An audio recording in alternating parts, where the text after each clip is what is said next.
मुंबई से वापस अपने घर आ चुकी है आरसीबी की टीम। अब होगा मैच हैदराबाद के साथ। आईपीएल का 30वां मैच होगा बेंगलोर के चिन्नास्वामी स्टेडियम में आरसीबी और एसआरएच के बीच। एक तरफ है भाई एसआरएच की टीम जो कि अपना पिछला मैच जीती थी और 7 दिन का लंबा रेस्ट लेकर इस मैच को खेलने के लिए बेंगलोर आ रही है। आपको बता दूं दोस्तों कि हैदराबाद की टीम ने अपना जो आखिरी मैच खेला था वो 9 तारीख को खेला था और अब ये 15 तारीख को मैच खेलेंगे, तो काफी रेस्ट काफी आराम हैदराबादी को मिल चुका है। दूसरी तरफ भैया आरसीबी की टीम है।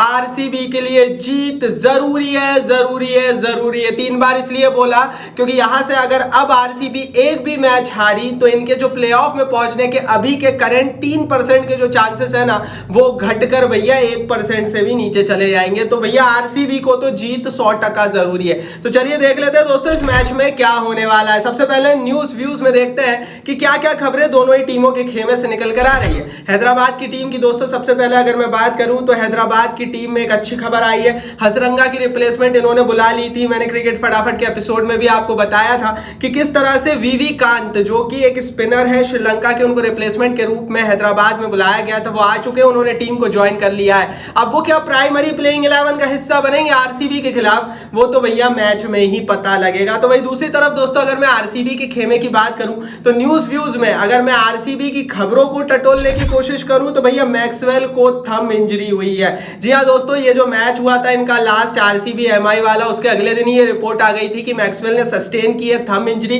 और क्रिकेट ऑस्ट्रेलिया ने सख्त निर्देश दे दिए है कि अब आपको हफ्ते भर दूर रहना है। दरअसल दोस्तों आरसीबी के लिए तो ठीक है लेकिन मैक्सवेल ऑस्ट्रेलिया के लिए बहुत जरूरी है। आईपीएल के तुरंत बाद वर्ल्ड कप होना है और जो अभी कुछ दिन पहले ओडीआई वर्ल्ड कप हुआ था ना भारत में, उसमें मैक्सवेल ने कैसा रोल निभाया था वो भी हम सबको पता है। अफगानिस्तान के खिलाफ हारा हुआ मैच अकेले मैक्सवेल ने जिता दिया था और उस मैच की जीत का कॉन्फिडेंस ऑस्ट्रेलिया फाइनल तक लेकर आई थी, जीत कर गई थी वर्ल्ड कप। तो जाहिर है मैक्सवेल की ये इंजरी इन्हें प्लेइंग 11 से बाहर रखने वाली है। तो चलिए ये तो खबरें थी, अब देख लेते दोनों ही टीमों की प्लेइंग 11 इस मैच में कैसी रहने वाली है। लेकिन उससे पहले चैनल को सब्सक्राइब नहीं किया है तो हर बड़े मैच का मैच प्रीव्यू साथ ही आईपीएल की हर खबर हर रोज सबसे पहले आपकी स्क्रीन पर परोसते हैं। क्या करना है आपको? कुछ नहीं, चैनल को सब्सक्राइब करना है, बेल आइकन दबाना है। दोस्तों सब्सक्राइब का बटन नीचे अपना आईपीएल की फैनगिरी दिखाओ, सब्सक्राइब कर बेल आइकन दबाओ। चलिए दोस्तों प्लेइंग 11 देख लेते हैं। प्लेइंग 11 की शुरुआत सबसे पहले करेंगे हैदराबाद की टीम के साथ। हैदराबाद की टीम ने अपना पिछला मैच जीता था, हालांकि उससे कुछ दिन पहले मैचेस हारे थे हैदराबाद ने, लेकिन शायद वो एक राइट कॉम्बिनेशन की तलाश थी जो उन्हें मिल चुका है, स्पेशली बेंगलोर की पिच पर जहां पर बल्लेबाजों को खासा मदद मिलने वाली है। एक स्ट्रॉन्ग बैटिंग प्लेइंग 11 हैदराबाद उतारने वाली है।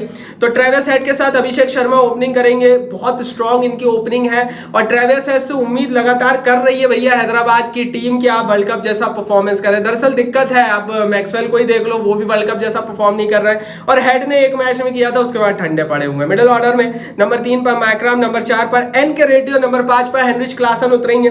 आपको बता दूं कि रेड्डी का परफॉर्मेंस पिछले मैच में आया था और उसके बाद अब इनकी जगह प्लेइंग 11 में स्टिक होगी, कंफर्म होगी। लोअर ऑर्डर में नंबर 6 पर अब्दुल शमद और नंबर 7 पर शहबाज अहमद उतरेंगे। दोनों का रोल ऑलराउंडर्स का रहेगा और स्पेशली स्पिन को पकड़ने का रोल रहेगा। आपको बता दूं कि जो चिन्नास्वामी स्टेडियम होता है यहाँ पर बल्लेबाजों को स्पेशली अपर ऑर्डर खूब डिस्ट्रक्टिव हो जाता है किसी भी टीम का, लेकिन यहाँ पर स्पिनर्स भी एक रोल निभाते हैं और थोड़े से किफायती होते हैं एज कंपेयर टू पेसर्स।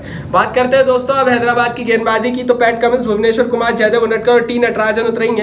तो वही दोस्तों इंपैक्ट प्लेयर के रूप में राहुल त्रिपाठी उतरने वाले हैं हैदराबाद की टीम में और बल्लेबाजी में जब जरूरत लगेगी तो राहुल त्रिपाठी की एंट्री होगी। तो ये भैया सनराइजर्स हैदराबाद की प्लेइंग 11। अब आप देख रहे होंगे दोस्तों कि इनके पास एक राइट कॉम्बिनेशन है बेंगलोर की पिच के लिए, क्योंकि बेंगलोर में बल्लेबाजों को मदद है और इनके पास हेड है, इनके पास मैक्राम है, इनके पास क्लासन है, एज ए फॉरेन बैटर उनका सपोर्ट करने के लिए एनके रेड्डी है, राहुल त्रिपाठी और अभिषेक शर्मा है। तो मेरे हिसाब से तो भैया इस पिच के लिए ये बहुत तगड़ी बैटिंग प्लेइंग 11 है। चलिए दोस्तों ये तो भैया हैदराबाद की प्लेइंग 11 हमने देख ली, 10 में से रेटिंग दे दो आप हैदराबाद की प्लेइंग 11 को। आगे बढ़ते हैं दोस्तों, अब आरसीबी की टीम की बात करते हैं। 4 मैचेस लगातार हारी है आरसीबी की टीम। आरसीबी के लिए जीत, फिर बोल रहा हूं, जरूरी है क्योंकि चांसेस फिर ना के बराबर बचेंगे अगर आप इस मैच में भी हार गए तो। ओपनर के रूप में विराट कोहली के साथ फाफ डू प्लेसेस उतरेंगे, देयर इज नो चेंज।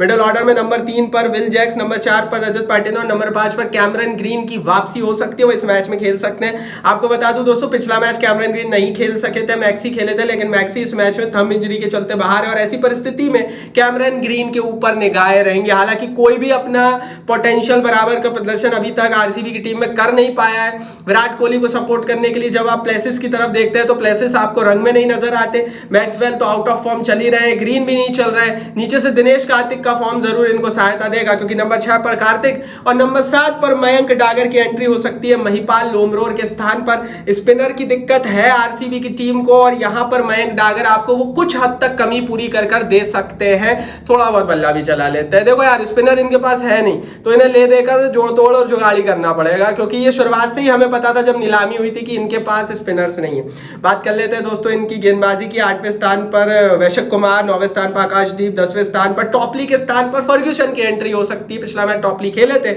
लेकिन फर्ग्यूसन के पास रफ्तार है, अभी तक खेले नहीं है। 11वें स्थान पर मोहम्मद सिराज उतरेंगे। इंपैक्ट प्लेयर के रूप में एस चौहान उतरेंगे जिनका रोल नीचे से फ्लोटर और फिनिश करने वाले का रहेगा एज ए इंपैक्ट प्लेयर। तो ये आरसीबी की प्लेइंग 11 है यार। देखो, मैं तो बहुत सारी चीजें हम फैन फॉलोइंग के चक्कर में बोल देते हैं कि यार विराट कोहली वहां पर हैं और रोहित शर्मा यहां पर है और धोनी यहां पर है, लेकिन जब आप आरसीबी की प्लेइंग 11 देखते हो ना तो एक चीज क्लियर कट आपको पता लगती है कि विराट के अलावा देयर इज नोबडी जो कि इस टीम को आप जिसके बल पर मैच जीतने की सोच सकते हो इस साल के आईपीएल में। तो विराट कोहली, मैं फिर बोल रहा हूं, इस मैच में भी बेशक पिछला मैच नहीं चले थे फिर भी आरसीबी की बैटिंग ने एक बड़ा स्कोर लगाया था, लेकिन जब आप पूरा आईपीएल देखेंगे Virat Kohli is the king और उनके बल पर ये प्लेइंग 11 है। अदरवाइज ये प्लेइंग 11 की कोई आज की डेट में जिस तरह का फॉर्म है इनके खिलाड़ियों का कोई वक्त नहीं है, तो विराट के कारण ये टिके हुए हैं, मैं तो यही बोलूंगा अभी तक। तो भैया ये तो दोनों टीमों की प्लेइंग 11 हमने देख ली। अब बात करेंगे कंपैरिजन की। चलो नाप लेते हैं, तोल लेते हैं, देखते हैं कौन कितना पानी में। सबसे पहले दोस्तों कप्तानी का कंपैरिजन करते हैं, किसकी कप्तानी बेहतर है। एक तरफ हैदराबाद के कप्तान है पैट कमिंस जो ऑस्ट्रेलिया की कप्तानी कर 2023 का ओडीआई वर्ल्ड कप जिता चुके हैं, लेकिन आईपीएल में कप्तानी के नाम पर शून्य बटा सन्नाटा है, इनके पास कोई रिकॉर्ड नहीं है, कोई स्टैट्स नहीं है। दूसरी तरफ है आरसीबी के कप्तान फाफ डू प्लेसेस जो इंटरनेशनली बड़े कप्तान रह चुके हैं और आईपीएल में लंबे अरसे से कप्तानी कर रहे हैं। तो मेरा स्टार तो भैया आरसीबी की कप्तानी को जाएगा। एट एनी डे दोस्तों पैट कमिंस से बेहतर कप्तान इन इंडियन प्रीमियर लीग मैं मानता हूं भैया फाफ डू प्लेसेस को। तो यहां पर आरसीबी आगे कप्तानी के मोर्चे पर मैं स्टार दे रहा हूं आरसीबी को। आप किसको दे रहे हो नीचे कमेंट बॉक्स में दे दो। कप्तानी के बाद दोस्तों बल्लेबाजी का कंपैरिजन कर लेते हैं। यार देखो, जब आईपीएल शुरू हुआ था ना उससे पहले जब आप बैटिंग को देखते थे तो आपको लगता था कि आरसीबी के पास one of the best batters है, लेकिन अब जब रीसेंट फॉर्म हमने देख लिया इस मैच में मैक्सी भी नहीं है और हैदराबाद को जब हमने देखा, क्योंकि हैदराबाद के पास ऊपर से हेड और अभिषेक शर्मा और नीचे से हेनरी क्लासन है, अब्दुल समद है और एनके रेड्डी है, तो मेरे हिसाब से मैं स्टार दूंगा हैदराबाद की टीम को। अब आप लोग बोलेंगे यार नाम तो आरसीबी के पास बड़े हैं, लेकिन यार देखो अभी तक आईपीएल के 30 मैचेस, ये 30वां मैच है और हमने जितना आईपीएल देखा है ना, हम करंट फॉर्म देख रहे हैं। करंट फॉर्म से दोस्तों मैचेस जीते जाते हैं इन टी20 क्रिकेट और करंट फॉर्म बल्लेबाजी में अगर मैं बात करूं तो हैदराबाद के बल्लेबाजों का, तो मैंने स्टार यहां पर हैदराबाद को दिया है। बाकी हाँ, एक चीज और है दोस्तों कि रॉयल चैलेंजर्स बेंगलोर की टीम एक ऐसी बल्लेबाजी टीम है जो पिछले मैच में विराट के बिना चली थी, तो यहां पर हम उनका स्टार काट नहीं सकते थे, तो हमने बेशक हैदराबाद को स्टार दिया लेकिन हमने आरसीबी का स्टार काटा नहीं है। दोनों ही टीमें बराबर ही स्तर पर हमने रख दी है। अब ऑलराउंडर्स की दोस्तों बात कर लेते हैं। तो अगर हम ऑलराउंडर्स देखें तो यहां पर आरसीबी कमजोर है क्योंकि कैमरन ग्रीन का वो फॉर्म देखा नहीं है, उनका सपोर्ट करने वाला कोई है नहीं। दूसरी तरफ दोस्तों कम से कम हैदराबाद के पास अब्दुल समद है, कम से कम हैदराबाद के पास शहबाज अहमद है, पैट कमिंस है, तो कम से कम वो खिलाड़ी है तो जो आपको ऑलराउंडर का रोल निभाते हुए दिखे। आरसीबी के साथ वो समस्या नीलामी के बाद से ही थी, इसीलिए मैं हमेशा दोष देता हूं दोस्तों कि आरसीबी की जो समस्या है वो विराट कोहली की कप्तानी कभी थी ही नहीं। लोग बेफालतू में विराट पर आरोप लगाते हैं, मुझे ऐसा लगता है भैया इनका मैनेजमेंट ही ऐसा है जो शायद टीम नहीं बना पाता है। बाकी ऑलराउंडर्स में मेरा स्टार हैदराबाद को जाएगा। आप किसको दोगे कमेंट बॉक्स में दे दो। अब स्पिनर्स को कंपेयर कर लेते हैं दोस्तों दोनों ही टीमों पे। यहाँ भी सेम पिक्चर है आरसीबी की। आरसीबी के पास कोई ऐसा नाम नहीं है जिसके आगे आप बोल दो कि ये स्पिनर है, तो आप ले देकर मयंक डागर की तरफ देखते हो, आप ले देकर करण शर्मा की तरफ देखने लगते हो, आप ले देकर लोमरोर की तरफ देखने लगते हो। स्पिनर्स है ही नहीं, नीलामी में ही हमें पता था। स्पेशली अगर मैं हैदराबाद से कंपेयर करूँ तो कम से कम इसके पास शहबाज अहमद है, तो कम से कम इनके पास अब्दुल समद वो रोल निभा तो सकते हैं। तो स्पिनर में भी स्टार क्योंकि है ही नहीं इधर, हम देंगे भैया एसआरएच की टीम को। पेसर्स की अब बात कर लेते हैं, तो यार आरसीबी के पेसर्स कभी गन डाउन करे ही नहीं है इस पूरे आईपीएल में। और एक तरफ अगर आप हैदराबाद के देखते हो तो हैदराबाद के पेसर्स ने तो खूब specially as compared to RCB गने चलाई है, बंदूकें चलाई हैं। कमिंस है, भुवनेश्वर है, उनटकड़ है, तो आप एनी डे आप विद द करेंट फॉर्म आप हैदराबाद को आगे रखोगे, तो मेरा स्टार यहाँ हैदराबाद को। मेरी पिक क्या है इस मैच की, तो भैया मेरी पिक है आरसीबी। देखो यार, एक तो विराट कोहली के साथ वो जो हिंदुस्तान वाला कनेक्शन है, हिंदुस्तान को सर्व किया, दुनिया का सबसे बड़ा खिलाड़ी में से एक है, तो वो एक कनेक्शन तो भैया एंड तक रहने वाला है। जैसा पहले सचिन के साथ होता था, अभी रोहित के साथ है, धोनी के साथ है, विराट के साथ है, तो वो एक फैक्टर है ही। मुझे ऐसा लगता है कि आरसीबी के लिए ये हाई टाइम है। आप जितने मैचेस हार सकते थे अब आप हार चुके हो, आप 4 मैचेस लगातार हारे हो, तो यहां से एक जीत जरूरी है। और कहते हैं ना कि लॉ ऑफ एवरेज होता है क्रिकेट में, कि जब आप बहुत हारते हो ना तो नामीबिया और कीनिया जैसी टीम भी फिर वर्ल्ड कप का सेमीफाइनल खेल जाती है। तो जब आप बहुत हारते हो ना तो एक ना एक जीत वो लिखी होती है, और मुझे ऐसा लगता है वो जीत इस मैच में रहेगी। लेकिन फिर थ्रूली वही बात है कि किस्मत के भरोसे ही वो रहेगी। तो मेरा स्टार आरसीबी को दूंगा मैं माई पिक में। तो यार टोटल 4 स्टार मिल गए एसआरएच को, 3 स्टार मिले आरसीबी को। अब देख लेते हैं दोस्तों कि मेरा ओपिनियन क्या है इस मैच को लेकर, उसके बाद प्रेडिक्शन देखेंगे। मेरा ओपिनियन दोस्तों साफ है कि आरसीबी के लिए ये एक और टफ मैच रहने वाला है। हैदराबाद कोई हल्की टीम नहीं है, हैदराबाद को हल्का आंकना गलती होगी, क्योंकि हैदराबाद एक ऐसी टीम है जो कि एक बैलेंस के साथ चलने की कोशिश कर रही है। स्पेशली अगर आप बल्लेबाजी की बात करें तो हैदराबाद के पास वो बल्लेबाज है जो कि अपने दिन में डिलीवर कर सकते हैं, और उनकी संख्या भी एक नहीं है 3, ट्रेविस हेड, मार्करम, क्लासन। तो मुझे ऐसा लगता है कि आरसीबी के लिए ये बड़ा एक टफ मैच रहने वाला है। हैदराबाद के पास एक बहुत ही डिटेल्ड बॉलिंग है, हैदराबाद के पास 4-5 अच्छे तेज गेंदबाज है, 1-2 अच्छे स्पिनर भी हैं, तो वो एक डिटेल्ड बॉलिंग के साथ हैदराबाद उतर रही है। आरसीबी बेशक अब रिलायंट बल्लेबाजी कर सकती है क्योंकि दिनेश कार्तिक नीचे से फॉर्म में दिख रहे हैं, लेकिन आरसीबी को अपनी अभी बल्लेबाजी में प्लेसेस के बाद के जो 3 स्पॉट है उनको थोड़ा भरना पड़ेगा। पाटीदार ने थोड़ा सा कॉन्फिडेंस दिया है, तो वो फायदा आरसीबी को इस मैच में रहेगा, क्योंकि बेंगलोर में ये मैच है। तो मुझे ऐसा लगता है कि आरसीबी थोड़ा सा बेहतर कर सकती है।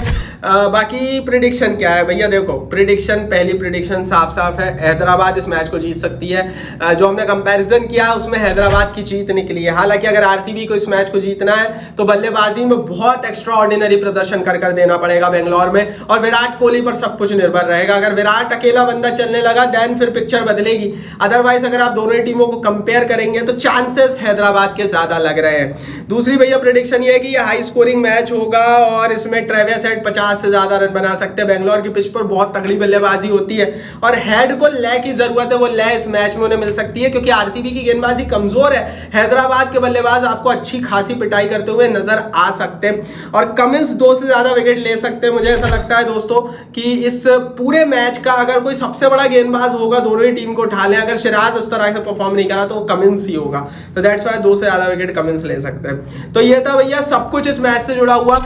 बाकी आप बताओ दोस्तों आपके हिसाब से ये मैच कौन जीतने वाला, अपनी राय नीचे लिखना। इस वीडियो को लाइक और शेयर कर दो अपने हर एक आईपीएल और क्रिकेट फैन के साथ, और चैनल को सब्सक्राइब नहीं किया तो सब्सक्राइब का बटन नीचे फटाफट हिट करके बेल आइकन दबाओ।